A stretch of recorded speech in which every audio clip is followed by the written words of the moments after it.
Hello everyone, पिछले video में हमने लाइफ प्रोसेसेस का इंट्रोडक्शन वीडियो डिस्कस किया था एनसीईआरटी लाइन बाय लाइन। अब हम लाइफ प्रोसेसेस का क्वेश्चन यानी कि फर्स्ट टॉपिक स्टार्ट करने वाले हैं, व्हाट आर लाइफ प्रोसेसेस। ठीक है, तो हेडिंग लगा लो, व्हाट आर लाइफ प्रोसेसेस। ठीक है, यानी कि लाइफ प्रोसेसेस एक्चुअली में होते क्या है। कलर चेंज कर लेते हैं।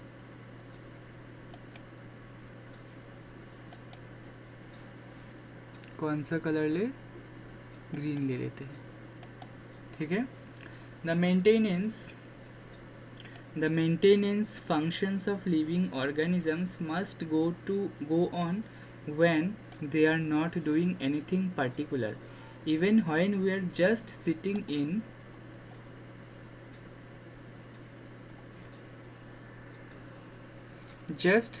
in class. Even if we are just asleep, this maintenance job has go on. The processes which together perform this maintenance job are life processes।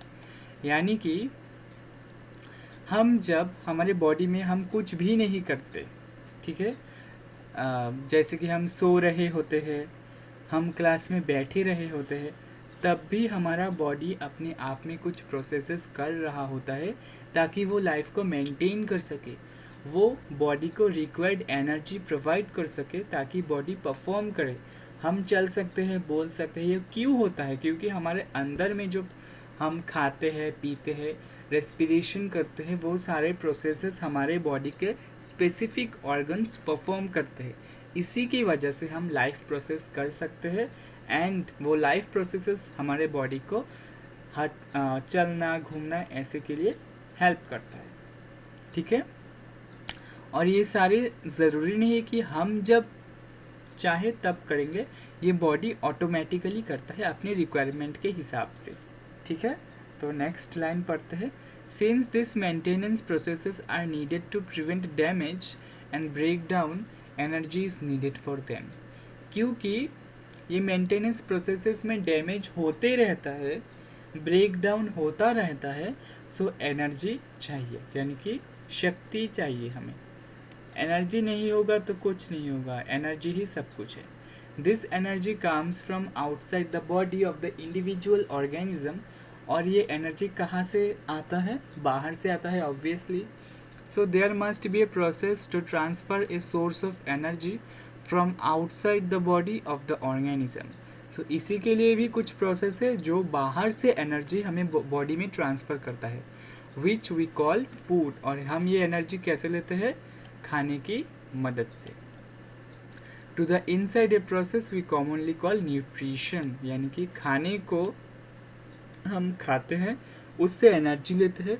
किस प्रोसेस की help से? न्यूट्रिशन की हेल्प से। Right, colour change कर लेते हैं।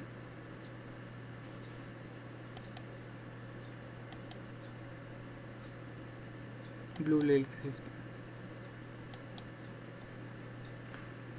If the body size of the organism is to grow, additional raw material will also be needed from outside। और अगर ऑर्गेनिज्म का बॉडी ग्रो कर रहा है, ऑर्गेनिज्म का बॉडी ग्रो कर रहा है, तो एडिशनल रॉ मटेरियल चाहिए उस ग्रोथ को हेल्प करने के लिए या फिर सपोर्ट करने के लिए। Since life on earth depends on carbon dioxide, life on earth depends on carbon based molecules, यानी कि अर्थ पे जितने भी लाइफ है वो सारे कार्बन बेस्ड मॉलिक्यूल्स ही है। ठीक है, यानी कि हम जितना भी खाना खाते हैं वो सारे हम एक तरफ से कार्बन ही खा रहे होते, क्योंकि हमारा बॉडी भी कार्बन से ही बना हुआ है। ठीक है, most of this food sources are also carbon based. Depending on the complexity of this carbon sources, different organisms can then use different kinds of nutritional processes। तो कॉम्प्लेक्सिटी के हिसाब से अलग अलग ऑर्गेनिज्म अलग अलग तरीके के फूड खाते हैं, जैसे कि हार्बिवोर्स हो गए जो ग्रास खाते हैं, ह्यूमंस हो गए जो ग्रास भी खाते हैं, मीट भी खाते हैं, और कार्निवोर्स हो गए जो दोनों खाते हैं। ठीक है, इसी तरह the outside sources of energy could be quite varied अलग अलग एनिमल या फिर ऑर्गेनिज्म के हिसाब से अलग अलग सोर्सेस ऑफ एनर्जी हो सकता है.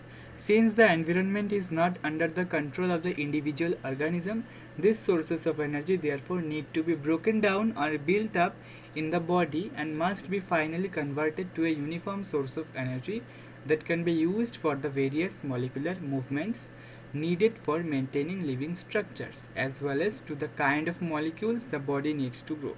यानी कि क्योंकि ये हमारा जो चारों तरफ का एनवायरनमेंट है वो किसी एक पर्टिकुलर या फिर इंडिविजुअल ऑर्गेनिज्म के कंट्रोल पर नहीं है जो अपनी मर्जी के हिसाब से चला सकता है. तो क्या होता है, अलग अलग ऑर्गेनिज्म अपनी मन चाहे खाना खा सकता है, उसका बॉडी उसके रिक्वायरमेंट के हिसाब से उसे कार्बन बेस्ड मॉलिक्यूल्स में ब्रेक डाउन कर लेता है.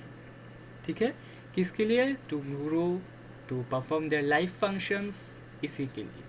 ठीक है, for this a series of chemical reactions in the body are necessary. और उस खाने को अपनी सिंपलर मॉलिक्यूल्स में ब्रेक डाउन करने के लिए क्या होता है, केमिकल रिएक्शंस बॉडी में परफॉर्म होते हैं. Oxidising reducing reactions are some of the most common chemical means to break down molecules. For this many organisms use oxygen sourced from outside the body.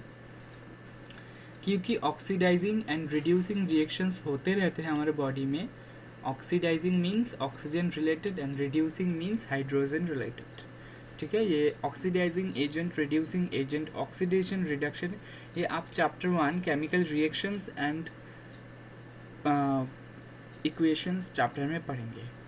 ठीक है, तो कई ऑर्गेनिज्म क्या करता है, आउटसाइड से ऑक्सीजन सोर्स लेता है, जैसे कि ह्यूमंस ऑक्सीजन गैस लेता है.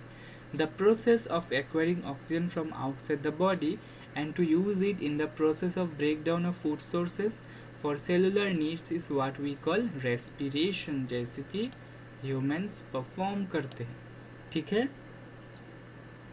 नेक्स्ट पैराग्राफ पढ़ते हैं. In case of a single cell organism, no specific organs for taking in food, exchange of gases or removal of waste may be needed because the entire surface of the organism is in contact with the environment. तो single cell organism के case में क्या होता है, उसमें क्या होता है, कोई स्पेसिफिक ऑर्गन्स नहीं होता है फूड को खाने के लिए, एक्सचेंज ऑफ गैस के लिए या फिर रिमूवल ऑफ वेस्ट के लिए. ये सारे परफॉर्मेंस कौन करता है, एक सिंगल सेल, क्योंकि वो सिंगल सेल ऑर्गेनिज्म है, उसके अंदर एक ही सेल है. ठीक है, और उसका सारा बॉडी क्या करता है, एनवायरनमेंट के कांटेक्ट में ही रहता है. Entire surface of the organism is in contact with the environment. Sorry, क्या हो गया ये, हाँ, entire surface of the organism is in contact with the environment. But what happens when the body size of the organism increases and the body design becomes more complex? अगर क्या होगा, organism का size बढ़ जाए और उसका body और भी कॉम्प्लेक्स हो जाए, जैसे कि ह्यूमंस का बॉडी बहुत ही कॉम्प्लेक्स है और कंपेयर टू माइक्रो ऑर्गेनिजम्स वो बहुत बड़ा भी है. In multi cellular organisms all the cells may not be in direct contact with the surrounding environment. Thus, simple diffusion will not meet the requirements of all the cells. क्योंकि in multicellular organisms, all the cells may not be in direct contact with the surrounding environment. Thus, simple diffusion will not meet the requirements of all the cells. यानी कि क्योंकि multicellular organisms में body का हर part environment के direct contact में नहीं होता है, इसलिए सिंपल डिफ्यूजन के प्रोसेस से ऑक्सीजन रिक्वायरमेंट्स सफिशिएंट नहीं होता है और चाहिए ऑक्सीजन, लेकिन बॉडी डायरेक्ट एनवायरनमेंट से इतना नहीं लेते हैं. इसलिए हम क्या करते हैं, रेस्पिरेशन करते हैं, फूड खाते हैं, ताकि हम उससे डिफरेंट हमें सब्सटेंसेस एक्वायर कर सकें.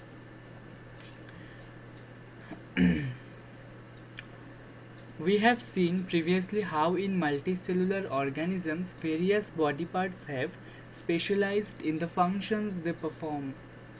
ठीक है, we are familiar with the idea of these specialized tissues and with their organization in the body of the organism. It is therefore not surprising that the uptake of food and of oxygen will also be function of specialized tissues. हम सभी को पता है कि different हमारे body parts different functions perform करते हैं, ठीक है. However, this poses a problem since the food and oxygen are now taken up at one place in the body of the organism while all parts of the body need them.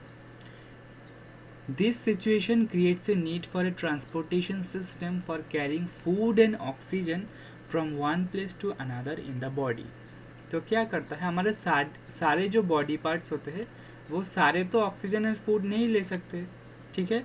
तो एक transportation system की ज़रूरत होता है ताकि एक part food और oxygen environment से बॉडी के अंदर ले और जो अदर पार्ट्स है वो सारे सेल ऑफ द बॉडी या फिर पार्ट्स ऑफ द बॉडी में ट्रांसपोर्ट कर दे, यानी कि पहुंचा दे, ठीक है.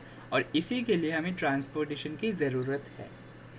When chemical reactions use the carbon source and oxygen for energy generation, से यहाँ से पढ़ते हैं. When chemical reactions use the carbon source क्या हुआ and the oxygen for energy generations, जब केमिकल रिएक्शंस होते हैं कार्बन सोर्स और ऑक्सीजन के लिए एनर्जी जनरेट करने के लिए, तब क्या होता है, दे क्रिएट बाई प्रोडक्ट्स, यानी कि कुछ रिएक्शंस में एक एक्स्ट्रा प्रोडक्ट भी फॉर्म हो जाता है.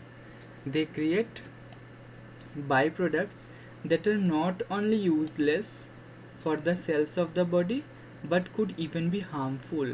तो वो क्या होता है, वो ऐसे ही मतलब यूजलेस तो होते ही है, मतलब बेकार होते हैं, साथ ही में अगर बॉडी में वो रहेगा तो हार्मफुल भी करेगा बॉडी को, यानी कि नुकसान पहुंचाएगा. These waste byproducts are therefore needed to removed from the body and discarded outside by a process called excretion. ये आप सभी लोग क्लास 7th में पढ़ कर आए हो. तो ये सारे वेस्ट प्रोडक्ट को बॉडी से बाहर करने की ज़रूरत है और ये प्रोसेस किस नाम से जाना जाता है, एक्सक्रीशन, राइट, ठीक है. एक्सक्रीशन प्रोसेस क्या है, वेस्ट प्रोडक्ट्स को बॉडी से बाहर निकलने का प्रोसेस. नेक्स्ट देखते हैं इस टॉपिक का लास्ट पैराग्राफ. नेक्स्ट पैराग्राफ पढ़ते हैं. Design in multi cellular organisms are followed, a specialised tissue for excretion will be developed. तो एक्सक्रीशन क्योंकि एक इम्पॉर्टेंट प्रोसेस है तो उसके लिए एक धरती पर तुलसी के रूप में जन्म लेंगी जहां आपका विष्णु से कोई भी संबंध नहीं. तो एक्सक्रीशन के लिए एक स्पेशलाइज्ड फंक्शन या फिर स्पेशलाइज्ड टिश्यू हमें ज़रूरत होगा, ठीक है. Which means that the transportation system will need to transport waste away from cells to this excretory tissue. यानी कि ट्रांसपोर्टेशन सिस्टम क्या करेगा, सेल्स से वेस्ट कलेक्ट करके एक्सक्रीटरी टिश्यू में डाल देगा और वो एक्सक्रीटरी टिश्यू क्या करेगा, बॉडी से वेस्ट को बाहर निकाल देगा. Let us consider these various processes so essential to maintain life one by one. तो उसके बाद है न्यूट्रिशन, जो कि हम नेक्स्ट वीडियो में कवर करेंगे. उसके पहले कुछ क्वेश्चंस है जो हम डिस्कस कर लेते हैं, हाँ नेक्स्ट वीडियो में डिस्कस करेंगे, ठीक है. Thank you for watching and keep learning and keep watching.